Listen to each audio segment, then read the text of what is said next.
በከዋክብት ዓለም ትዊንስ ወይም ደግሞ ጄሚናይ ብለን የምንጠራው የዞዲያክ ምልክት ሙሉ ለሙሉ አንድም ነገር ሳይቀር እንፈትሻለን። ለዚህ ቻናል አዲስ የሆናችሁ ሰዎች የሰብስክራይብ በተኑን በመጫን ቤተሰብ ሁኑ። ከዚህ በፊት ደግሞ ቤተሰብ የነበራችሁ ደግሞ ቪዲዮውን እንደተለመደው እንደምትወዱት ጥርጥር ስለሌለው ላይክ በማድረግ ጀምሩ። ከተመቻችሁ ደግሞ ለወዳጅ ዘመዶቻችሁ ሼር አድርጉ። በሰፊው ዛሬ የጄሚናይ ኮከብን እንዳስሳለን። አብራችሁን ቆዩ። በከዋክብት ዓለም ውስጥ እንደ ጄሚናይ አእምሮ የሚፈጥን እንደ እርሱም በቃላት የሚቀኝና እንደ እርሱም በሁለት ተቃራኒ ባህሪያት መካከል የሚዋልድ ሌላ የዞዲያክ ምልክት የለም። ብዙዎች ጄሚናይ ሲያስቡ የሚታያቸው ባለ ሁለት ፊት ወይም ደግሞ የማይጨበጥ ሰው ነው። ነገር ግን ጄሚናይ ማለት ሁለት ፊት ያለው ሳይሆን በአንድ አካል ውስጥ ሁለት ነፍሳትን አጣምሮ የያዘ የአጽናፍ ዓለምን ስፋትና ጥበት በአንድ ጊዜ መረዳት የሚችል ጥልቅ ማንነት ማለት ነው። ዛሬ የዚህን የአየር ምልክት ድንቅ ተፈጥሮ፣ የሥራ ስኬትና በውስጡ የሸሸገውን እውነተኛ ማንነት እንፈትሻለን።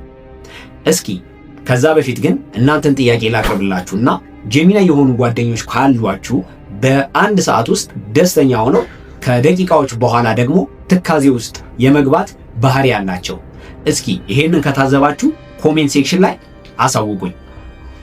በመጀመሪያ የአእምሮ ፍጥነትና የቃላት ኃይሉን የጄሚናይን እናያለን። ጄሚናይ የንፋስ ምልክት ነው ወይም ደግሞ ኤር ሳይን እንለዋለን።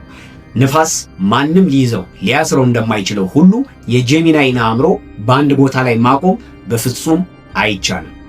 የነሱ ትልቁ የመግባባት ችሎታቸው ቃላቶችን አጠቃቀማቸው ነው። ቃላት ለነሱ መጫወቻ ብቻ ሳይሆን ዓለምን የሚቀይሩበት መሳሪያዎቻቸውም ናቸው። ብዙዎች ጄሚናይን ወሬኛ ብለው ይፈርጁት ይችላሉ። እውነታው ግን ጄሚናይ መረጃን የሚራብ ምልክት ነው። አዳዲስ ነገሮችን ማወቅ፣ መማር፣ ያወቁትን ለሌላው ማካፈል የነፍስ ምግባቸው ነው። በአንድ ጊዜ ስለ ፖለቲካ፣ ስለ ስነ ጥበብ፣ ስለ ቴክኖሎጂ ሊያወሩላችሁ ይችላሉ። ይህ ባለብዙ ተሰጥኦ የመሆን ባህሪያቸው ከላይ ለሚያቸው ሰው ግራ የሚያጋባ ቢሆንም ውስጥ ለገቡ ሰዎች ግን የእውቀት ባህር ነው። ስለ ስራ ስኬትና ስለ የፈጠራ ለውጣቸው ስናይ ደግሞ በስራው ዓለም ስኮርፒዮ በጥልቀት እንደሚቆፍረው ሁሉ ጄሚናዮች ደግሞ በስፋት ይበረብራሉ። ጄሚናዮች ባሉበት ቦታ ድብርትና መቀዛቀዝ በፍጹም የለም። በማንኛውም ሁኔታ ውስጥ ራሳቸውን ማስማማት ይችላሉ። ስራ ቢቀይሩ እንኳን ለተቀየረው አዲስ ስራ ቶሎ ተላምደው መስራት ይችላሉ።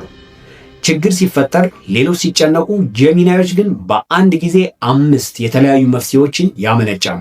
ለዚህም ነው በሚዲያ፣ በሽያጭ፣ በስነ ጽሑፍና በንግግር ስራዎች ላይ አቻ የማይገኝላቸው። ጄሚናዮች በአንድ አይነት ተደጋጋሚ ስራ ውስጥ ከታሰሩ ይሞታሉ። ለእነርሱ ስራ ማለት አዲስ ፈተናና አዲስ ትምህርት ነው። ጄሚናይ የሆናችሁ እስኪ ስንት አይነት ስራ ትሰራላችሁ? በአንድ ጊዜ ስንት ነገሮችን ማከናወን ትችላላችሁ? እስኪ ትዝብታችሁን ኮሜንት ሴክሽን ላይ አሳውቁኝ። ስለ ጄሚናይ የፍቅር ግንኙነት በምናይበት ሰዓት ጄሚናይ ብዙ ጊዜ በፍቅር ዓለም ቶሎ ይሰለቻቸዋል የሚል ትችት ይሰነዘራል። እውነታው ግን ጄሚናይ የሚፈልገው አካላዊ ፍቅርን ብቻ ስላልሆነ ነው፣ የአእምሮ ትስስርንም ስለሚፈልግ ነው። ለጄሚናይ ትልቁ ማራኪ ቁንጅና ብልህነት ነው ተብሎ ይታመናል።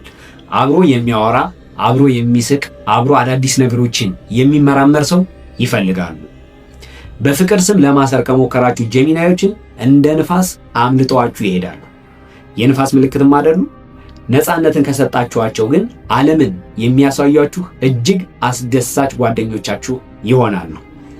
ጄሚናዮች በሰዎች መካከል ሳቂታና ተጫዋች መስለው ይታያሉ። ብዙ ጊዜ ውስጥ ግን ማንም ሊረዳው የማይችለው ብዙ ጊዜ ብቸኝነት ያጠቃቸዋል።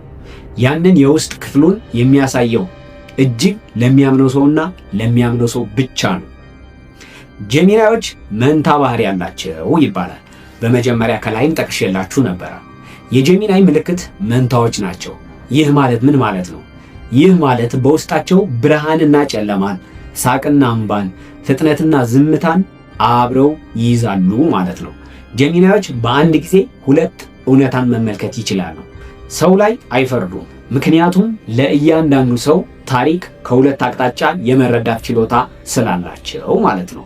እንደ ጀሚናይ ሕይወትን በቀላልና በደስታ ማየት የሚችል ሌላ የዞዲያክ ኮከብ የለም።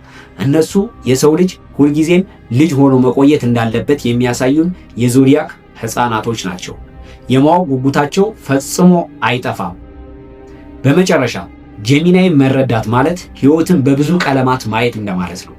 እነርሱ የለውጥ የንቃት ድልድይ ተምሳሌቶች ናቸው። በሰዎች መካከል ተግባቦትን የሚፈጥሩ፣ ጨለማን በሳቅ የሚገፉ፣ አሰልቺን ሕይወት በቃላት አድሰው ነፍስ የሚዘሩ ትልቁ የዞዲያክ ኮከብ ናቸው። ጀሚናይ ማለት ባለ ሁለት ፊት አትበሉ፣ ይልቁንም ባለ ብዙ ተሰጥኦና ሰፊ ልብ ያለው በሉት። እነርሱ በሄዱበት ሁሉ የለውጥ ንፋስ ይገባል። ጀሚናይ ማለት የሕይወት ማደሻ መሆን ማለት ነው። ይህ ቪዲዮ ስለ ጀሚናይ የነበራችሁን እይታ ቀይሮታል ብዬ አስባለሁ። ወይም ጀሚናይ መሆን ማለት ምን ማለት እንደሆነ በትክክል ገብቷችኋል ብዬ አስባለሁ። በሌሎች የሌሎች ኮከቦችን ማንነትና ሐሳብ ስለምንዳስስ ይህንን አካውንት ሰብስክራይብ ማድረግ እንዳትረሱ። እኔ አሌክስ ነኝ። በቀጣይ እስከምንገናኝ ሰላማችሁ ይብዛ። ቻው።